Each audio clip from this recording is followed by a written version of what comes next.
Good evening, viewers, and welcome. It's exactly 9 p.m. and you're watching Prime News with Irene Marunga.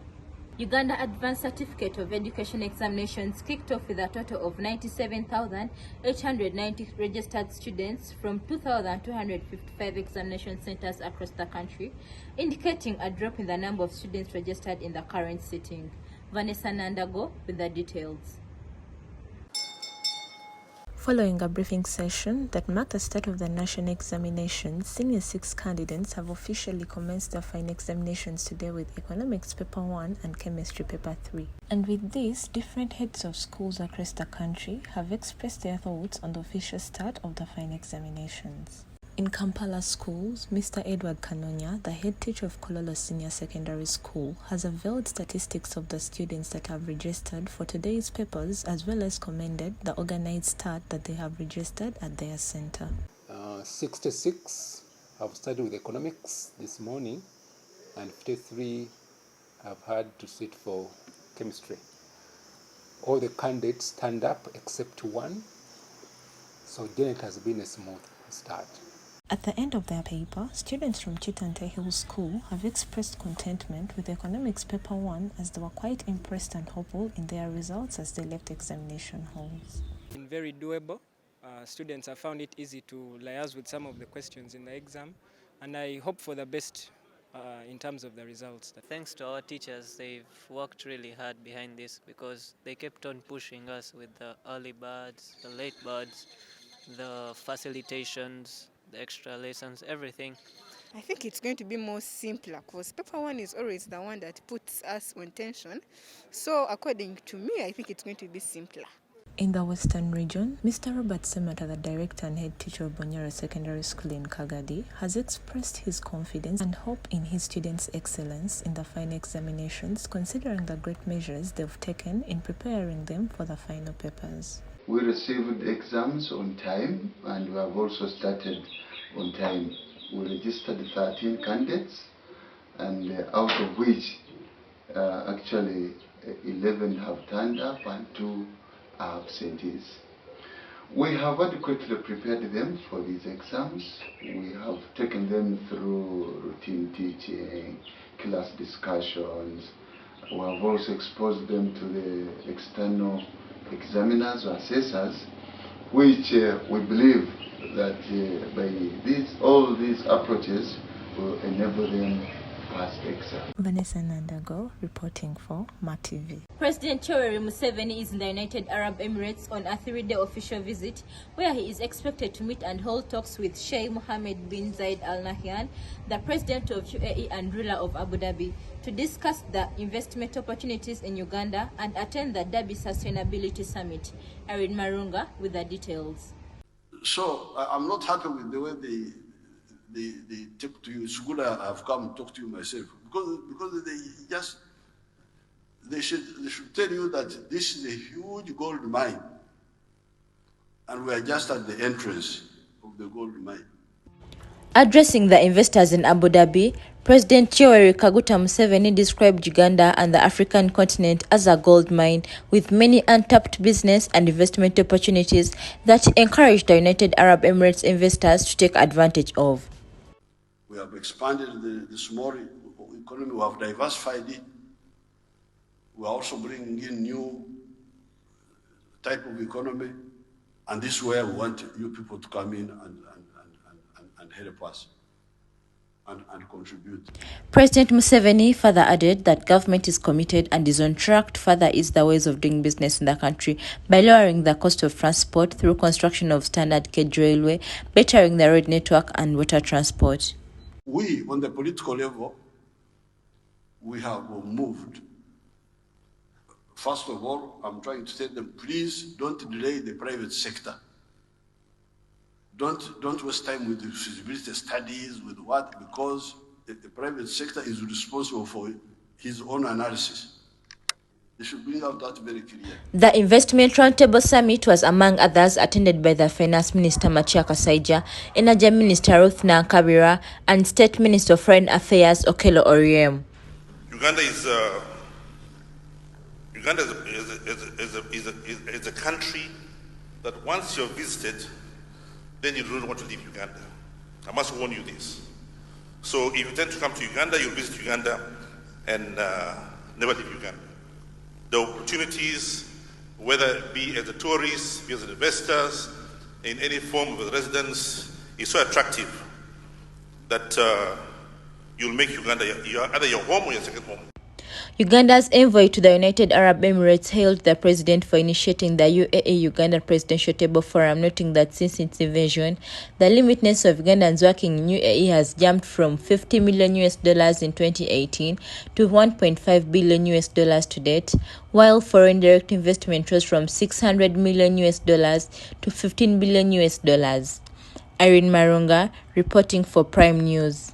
Kampala, Uganda's capital, has over 57 slum settlements, accommodating around 60% of the city's population, with limited access to clean water, sanitation and health. One of its biggest slums is Namuongo, located in Machindia, with its people threatened by diseases related to poor sanitation. Sylvia Nabakoza with the details. Namuongo has no communal garbage dumping sites, and this forces residents to resort to dumping garbage in any ungazetted areas. Although KCCA contracted private companies to collect garbage, these levy between 30 to 50,000 per household in a month, and residents are poor and vulnerable. Ekyokusasula tekyandiyongedde bucaafu mu kibuga, naye abantu embeera gye balimu tebajja kusobola kusasula ssente.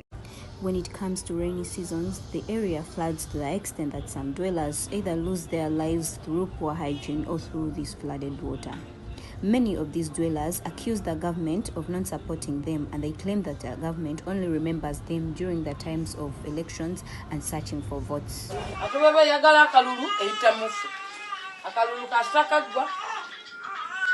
Bino kazambi yona jemula beno yona esingira dereva mu Kampala. Factories, communication and service gaps are normally addressed by non-governmental organizations such as development research training. Basomesa engeri y'okwetangira endwadde ez'enjawulo y'okubeera nti nabo bavaayo ne beeyogerera eri gavumenti oba KCCA. With financial support from this organization, Namuongo has been able to improve its hygiene and receive clean water, and this has helped to improve on hygiene. Nabakoza Sylvia, Mark TV. Let's go in for a short commercial break. We shall return with more news. Said only two people are coming for the match. I accidentally sent a message on my office WhatsApp. What are we going to do? Never miss a goal this season. CJ's delivery right at your doorstep. Welcome back from the break. In other news, cavities and tooth decays are among the world's most common problems affecting children, teenagers and the elderly. Esther Kagasa with the details. Most Ugandans are hardly informed about cavities and tooth decay. However, here is what we need to know. Hello, I'm called Dr. Arnold Mshine from Code Clinic in Kamwacha.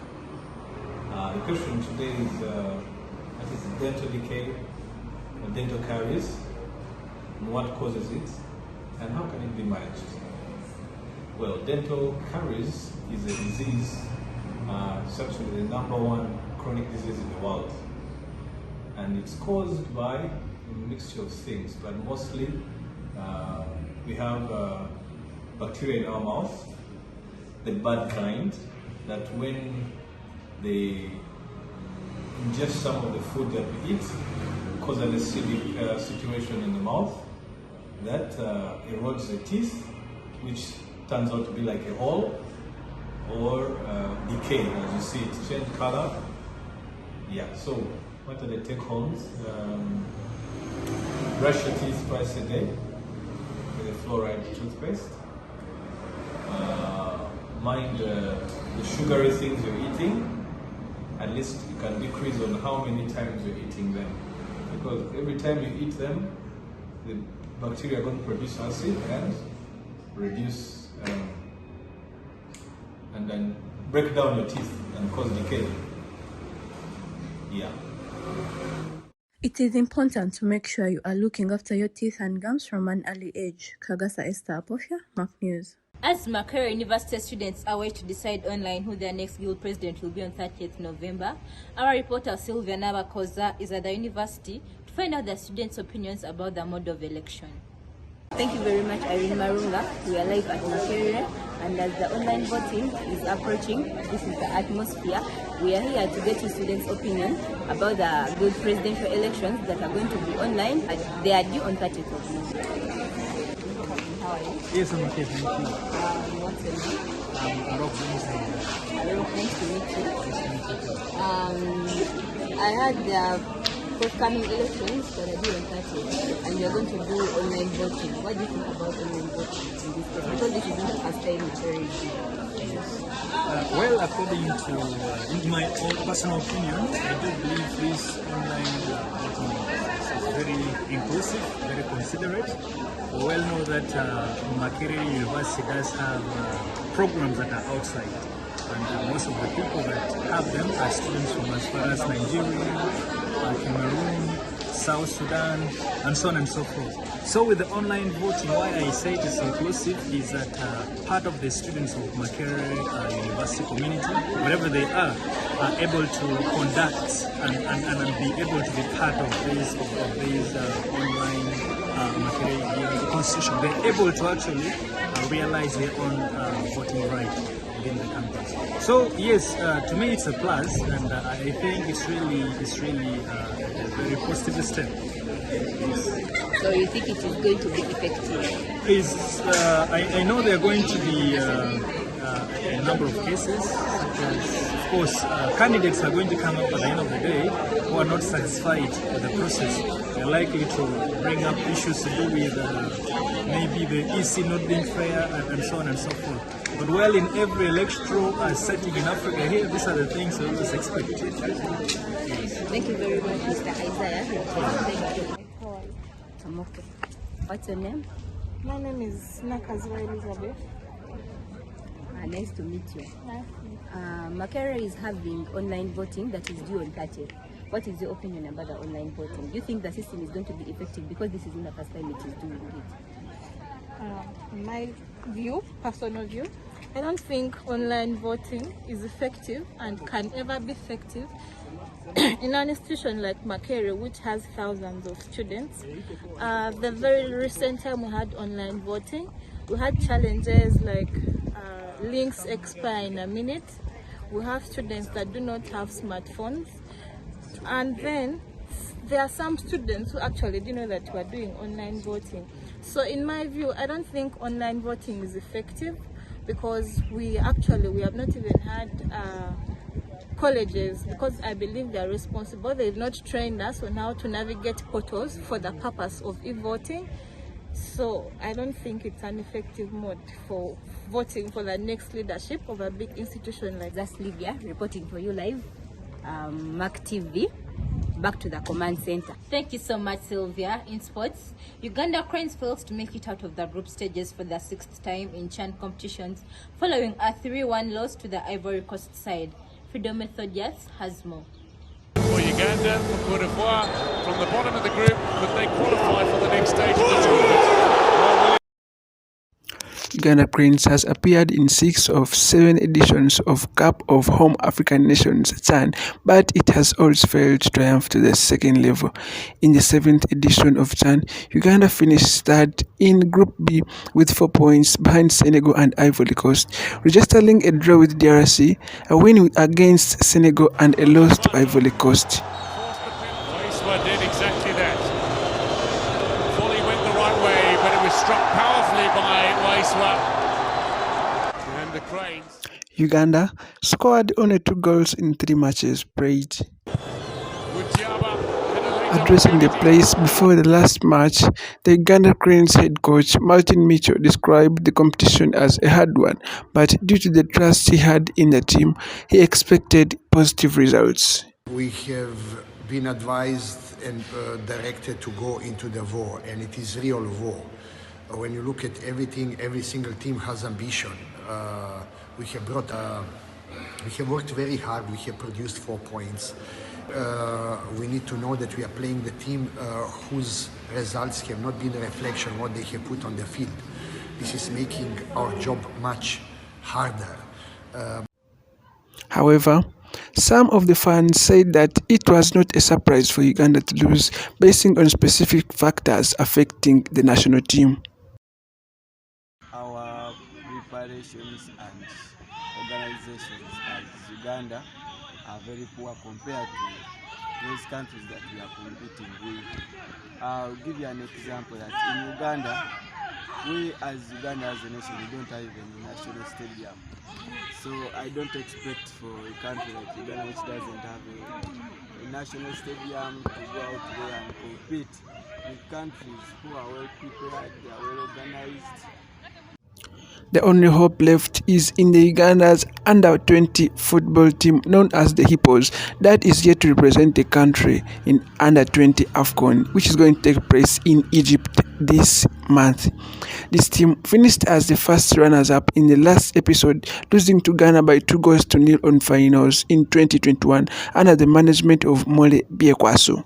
Uganda Cranes has never qualified for the round of 16 in CHAN for all the times it has played that very competition. It has been now 6 consecutive times. What do you think went wrong for our country? What do we need to improve on? Is it the administration? Is it the funding? Is it the quality of players that we are using? What should we do? Because as a country, we need to improve our sport. Reporting for Prime News, I am Freedom Methodius. And that winds up Prime News tonight. Thanks for watching.